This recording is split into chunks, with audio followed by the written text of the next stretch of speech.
लोग अवगत हैं क्योंकि ये उत्तर प्रदेश के अंदर एक हमारे भाई के साथ में एक बहुत ही दुर्दांत घटना हुई है।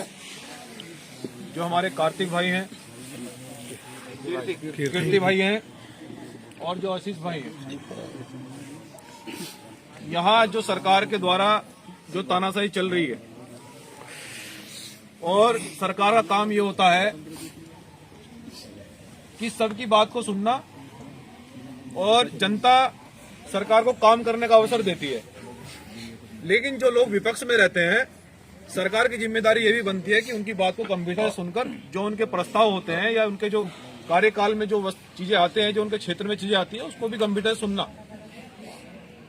लेकिन जिस प्रकार से कीर्ति भाई और आशीष भाई को सदन में वहां पीटा गया और जिस प्रकार से इनके साथ दुर्व्यवहार किया गया, तो हमें लगता है कि ये लोग लोकतंत्र में भरोसा नहीं करते हैं, ये लोग संविधान पर भरोसा नहीं करते हैं। ये आज भी मनुस्मृति के भ्रम में जी रहे हैं। तो जो लोग मनुस्मृति के भ्रम में जी रहे हैं, हम संविधान को मानने वाले लोग हैं, हम सरकार का सम्मान करते हैं। लेकिन अगर सरकार तानाशाही दिखाएगी या हमारे जीते हुए पार्षद या जीते हुए जो लोग जिनको चुनाव में जीतकर जो सदनों में लोग गए हैं, उनके ऊपर हमला होगा, तो फिर हम लोग न्याय छीनना जानते हैं अच्छी तरह से। ये बहुजन समाज के लोग आपको याद भी है। और मेरठ के अंदर तो हमारा इतना बहुजन समाज रहता है।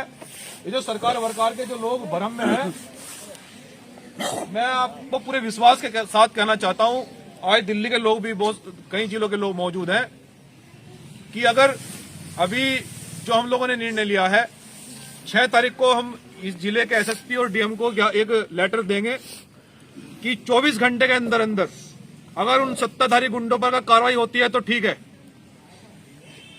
24 घंटे के अंदर 6 तारीख को हम 6 तारीख को 12 बजे एसएसपी और डीएम कार्यालय पहुंचेंगे लेटर लेकर, और डीएम एसएसपी को कहेंगे कि 24 घंटे के अंदर अंदर अगर ये गुंडे मवाली अगर गिरफ्तार होते हैं तो ठीक है, वरना इस मेरठ के अंदर शासन प्रशासन का सांस लेना बंद कर दिया जाएगा। मैं पूरे विश्वास के साथ आज कह के जा रहा हूं मेरठ में। बहुजन समाज के लोगों, देखो आप युवा खड़ा है, बाबा साहब ने कहा था कि मृत्यु एक दिन आनी है, लेकिन 100 वर्ष की जिंदगी जीने से अच्छा है एक दिन का सम्मान से जीकर मृत्यु हो जाए। लेकिन आने वाली नस्लें याद रखें कि मान सम्मान के लिए ना झुका जाएगा और ना रुका जाएगा। इसलिए कीर्ति भाई के साथ ये घटना क्यों हुई? ये घटना हमारे भाइयों के साथ में इसलिए हुई कि ये लोग उनके सामने झुकते नहीं थे। जिस प्रकार से राजनीति में चमचागिरी चलती है, ये अपनी बात को, अपने क्षेत्र की बात को वहां मजबूती से रखते थे, अपने प्रस्ताव को मजबूती से रखकर कहते थे कि भाई ये प्रस्ताव क्यों पास नहीं हो रहा है। इन्होंने कहा कि जब कोई आप कार्यालय बना रहे हैं, इसमें डॉक्टर अंबेडकर जी की प्रतिमा लगनी चाहिए, तो उनको चुभन इस चीज से है, अगर डॉक्टर अंबेडकर की जहां प्रतिमा लगेगी तो वहां मनुस्मृति नहीं चलेगी, वहां संविधान चलेगा। ये जलन है उन लोगों को। बिल्कुल। तो इसलिए तय कर लो सब लोग, अगर इस जिले के अंदर भी, मैं बहुजन समाज के लोगों बार बार कहने के लिए नहीं आऊंगा आपको, ये घटना बहुत गंभीर है। इस जिले के अंदर, ये पश्चिमी उत्तर प्रदेश के अंदर हम लोग इतने रहते हैं कि 1 घंटे के लिए रोड पर बैठ जाएं, ये सत्ताधारी लोग हाथ में चप्पल लेकर, ये है ना, उत्तर प्रदेश के बाहर भागते हुए दिखाई देंगे आपको। 1 घंटे के लिए जिस दिन आप रोड पर बैठ गए, तो इसलिए परेशान होने की आवश्यकता नहीं है। और जो भाई हमारे इस मान सम्मान की लड़ाई को लड़ रहे हैं, ये होता है, ये बाबा साहब के साथ भी हुआ है, साहब काशीराम जी के साथ भी हुआ है, तमाम महापुरुषों के साथ ये अपमान हुआ है। लेकिन इस अपमान को हम लोग संविधान में परिवर्तन करके उनकी ऐसी नसबंदी करेंगे कि उनकी 7 पुश्तें याद रखेंगी कि सम्मान के लिए कोई समझौता नहीं किया जाएगा। और याद रखें, उनके दिमाग में अगर सरकार का भ्रम हो, सरकार तो हमारी भी आएगी, क्या नहीं आएगी? तो हम तो पहला पक्ष तो हम सरकार पे छोड़ना चाहते हैं, अगर वो न्याय करना चाहते हैं, सरकार तो हमारी भी आएगी। तो हम तो ये चाहते हैं कि अगर सरकार को थोड़ी शर्म लिहाज है तो सरकार न्याय करे, यहाँ का प्रशासन न्याय करे। और अगर प्रशासन न्याय नहीं करता है तो मेरठ के अंदर ही क्रांति होगी। मेरठ से क्रांति शुरू हुई थी, फिर से ये दलित और बहुजन समाज के लोग क्रांति करेंगे। करोगे नहीं करोगे? करेंगे। और ऐसी क्रांति करेंगे कि फिर जो है ना, सरकार के लोग भी ये चाहेंगे कि हमसे गलती होगी भाई, बहुत बड़ी गलती होगी, न्याय कर देते हम पहले ही। तो यहाँ लोकतंत्र, अगर जनतंत्र को ज्यादा अगर लोकतंत्र को ज्यादा नशा हो गया है, तो बाबा साहब डॉक्टर अम्बेडकर ने कहा था कि यदि लोकतंत्र ज्यादा तानाशाही कर दे तो मैं तुम्हारे लिए जनतंत्र की व्यवस्था कर रहा हूं संविधान में। जनतंत्र मतलब जनता, जनता से बड़ा कुछ नहीं होता है। आपने 2 अप्रैल को सरकार को झुकाया नहीं झुकाया, और एक दिन में लठ मार के समझा दिया कि SC ST को छेड़ोगे तो सीधा कर देंगे। समझा नहीं समझा? तो एक बार और कर देंगे। क्या दिक्कत आ रही? कोई दिक्कत आ रही? मान सम्मान के लिए भाई वैसे भी तो मुकदमे लगवा रही सरकार हमारे पे। अरे 1000-2000 जेल में चले जाएंगे, इन पर लठ बजा के कोई दिक्कत हो जाएगी? नहीं। तो लेकिन पहले हम प्रशासन को मौका देंगे। कीर्ति भाई कह रहे थे भाई 6 तारीख को, अध्यक्ष जी 6 तारीख को कीर्ति भाई के साथ में सब लोग चलेंगे। मेरठ के सब लोग चलियो भाई, हमारे सब लोग जाएंगे, पदाधिकारी कार्यकर्ता सब जाएंगे कीर्ति भाई के साथ में। DM SSP से बात करके भाई थारे पे 24 घंटे हैं, थारे पे अगर न्याय हो रहा तो बता दो तब हमें, और उर्ली पड़ली बात बताओगे तो फिर हम अपने जो है ना तैयारी करें, फिर हम मीटिंग करके सबको कॉल देंगे भाई। सारे जगह के लोग, ऐसा नहीं है उत्तर प्रदेश के ही, इंगे हरियाणा पंजाब के भी आएंगे पूरे ट्रेन भर भर के।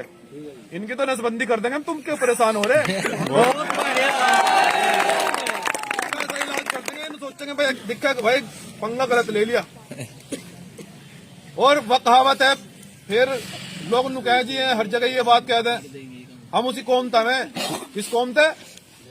चमड़ा उधेड़ना भी जानते हैं, बनाना भी जानते हैं, और खाल में भूस भरना भी जानते हैं, और उसका फिर जूता बनाने भी जानते हैं। और उसको जूता बनाकर वो तैयार हो गया जूता सर पे मारने भी। लेकिन हमें इंतजार है, अगर वो कर दें हमारे साथ में न्याय तो ठीक है, वरना जूता बजना तय है, ये भी तय है।